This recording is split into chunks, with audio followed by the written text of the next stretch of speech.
It's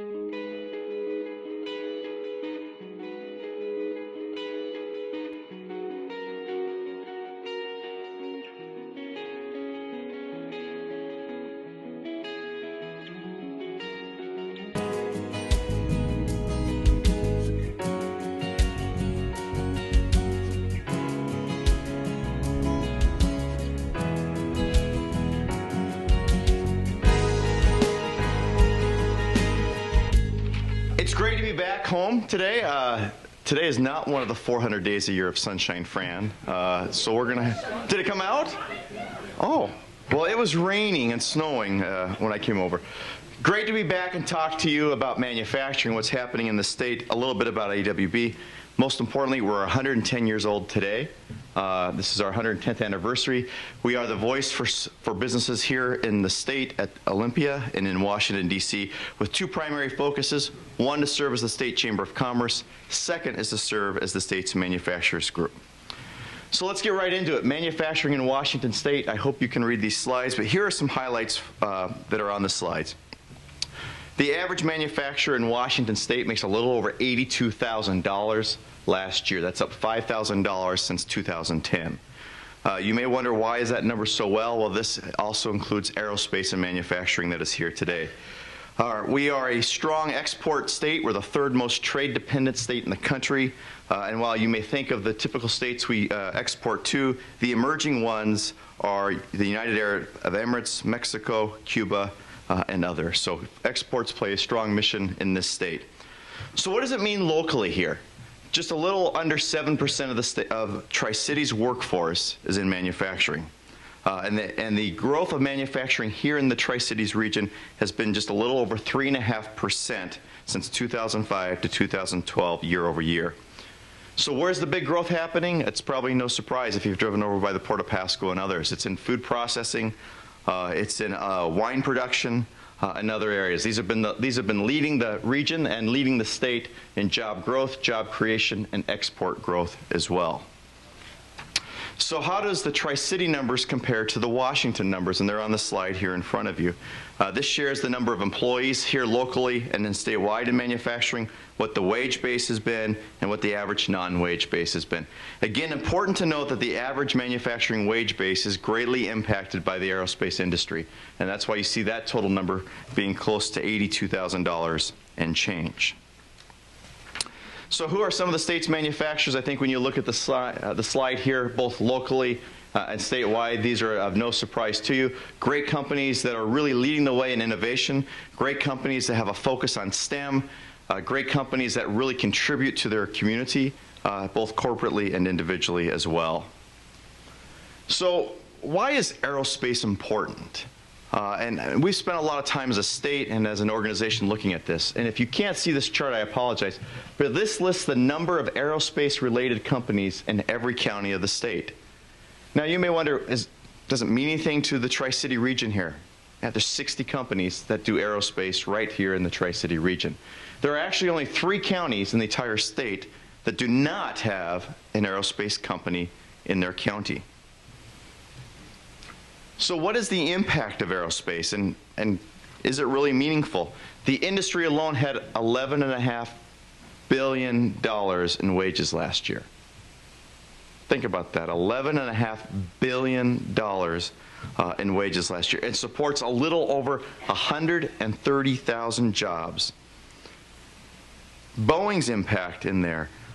We've heard a lot about where is Boeing at and where is it going. And here's some important slides to share. So the state legislature raced to get back together in December as we talked about the 777X package. And so people were caught up in about, well, this is really about assembling the plane. That's where the jobs were at. It's not where the jobs are at. Where the jobs are really at is in the fabrication of the wings. And if you know aerospace or you know jets, they're going to be lighter jets, more carbon composite jets. Half the jobs for this 777X package are in making the wing. And so by having the machinists vote for their package and having the state approve a $9 billion tax incentive, largest tax incentive ever done by any state in the country, we have secured 60,000 jobs and on the 777X project over its life, a little over a $10 billion program of business. It's a big deal to us. It's a big deal to the whole state here as well. So what happens from this incentive? Well, the incentive really extends the incentive that made the 787 airline happen from 2024 until 2040. So this is a big deal. I've been surprised everywhere we've gone about people who come up and say, you know, I produced just this little small part, and it's on every 777 there is in the state. And I have 10 employees, and we manufacture 24/7 here. And that story comes from a company in Dayton, of all places. And so the aerospace industry is large in this state. So exports, what do exports mean to the state? I think we are all pleasantly and proudly surprised of what we export, and it's not just little things like airplanes and Microsoft computers. It's about apples, it's about wheat, and it's about all the other commodities. And where are they going? They're going all over the world. And the fastest growing ones are not our traditional markets. The fastest growing markets are the emerging markets. Colombia, Panama, and South Korea, all that have new trade agreements that have recently been put into place. And to think that if the aerospace community has an $11 billion payroll, think about that we export $17 billion worth of products a year. It's a lot. So what's the biggest challenge for manufacturers? Aerospace, non-aerospace that we hear across the state, and it comes to about workforce. We're on the very beginning edge of the silver tsunami. 10,000 people a month turn 50. 6,500 people a month retire. So the baby boomer generation, the last baby boomer, will turn 50 in March of this year. It's a 14-year-long generation that is in place. So the greatest concern we hear from folks is, I can't find people to come to work, to do my entry-level workforce. I can't find people to show up on time, to pass a simple background check, to pass a drug check that doesn't have marijuana in it now, a number of items that are in there. And that's a major challenge today. And then when you ask folks, hey, look out a little bit further. Look out 5 years. What is your greatest challenge? And their challenge goes back to the silver tsunami issue of, I've got to find managers. Yes, today's problem is finding frontline workers. But my greatest challenge for a company moving forward is, how do I find the leadership that can come in and fill the void as people leave our companies? We're fortunate here in the Tri-Cities to have two phenomenal partners in the education arena, WSU Tri-Cities and Columbia Basin College.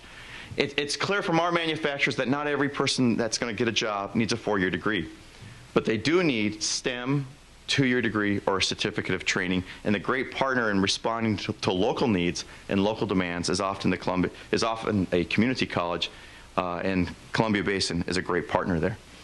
There's a lot of talk, though, right now in Olympia about things like minimum wage that's happening around the state. So I'm curious, how many had a job in high school? Raise your hand. And how many of those jobs were probably minimum wage jobs in high school? Raise your hand. So when you ask a similar sized group like this of high school students today, how many of you have a job? How many people do you think raise their hands? Right, that's right, not very many. So our challenge today with minimum wage jobs is, we all came in, we all got a minimum wage job, right? Almost all of us raised our hand. How many of you are still in that job today? It's about creating a pathway. It's about creating opportunity. It's about creating education.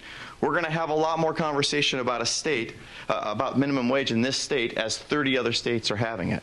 So what's the legislature thinking about right now? They're thinking about things like raising the minimum wage from $10 to $12 an hour. In Seattle, they're talking about going from $10,952 to $15 an hour. So if you're over in Spokane County, if you're in Benton County, or if you're in Clark County, you have a competitor just to the south or east of you called Oregon or Idaho. Idaho minimum wage starts at $7.25. Washington's could go to 10 or 15. Idaho's tax rate is 12% less than the cost of Washington's in there. This is an economic development challenge for our state, and we're all going to spend some time working on it as we go forward. So if you've got a good solution, please let us know that. So what are folks concerned about going forward? I think these issues probably will not surprise you. Businesses are concerned about the regulatory environment. They're looking for certainty and predictability, whether it's at the local level, the state level, or federal level. And because they don't see predictability and certainty, a tremendous amount of investment has come off the table. People are holding on to making critical major investment until they can see predictability in the tax environment and predictability in the regulatory environment. And it's staggering that 72% of Washington companies are concerned about government regulations and the regulatory impact here in Washington. This is a big challenge. So how do we remain competitive? For manufacturers, they have two major costs usually. It's three, people, equipment, and power. And if you're a heavy manufacturer, you use a lot of power. So we must maintain our great cost rate advantage on power. We've got to tackle the regulatory issues that face our state as we go forward. Workforce is a big deal. Well, maybe one of the benefits of a recession has been it delayed a number of people to going to retirements. It's happening today. Even at our group, we have a small board of directors, 220 people. We lost 15 people to retirements last year. They sold their company, passed it off, and are retired. Our challenge is we don't see the same type of excitement and enthusiasm on the front door as we see of those going out the back door. So we've got to handle and take a challenge on workforce. And the last item on there is tax incentives. Whether we like them or not, they play a role. There's a reason why the state passed what it did on Boeing. So putting that all together, take a look at the slide. What do these major brands that we all know have in common? And shout it out if you know the answer.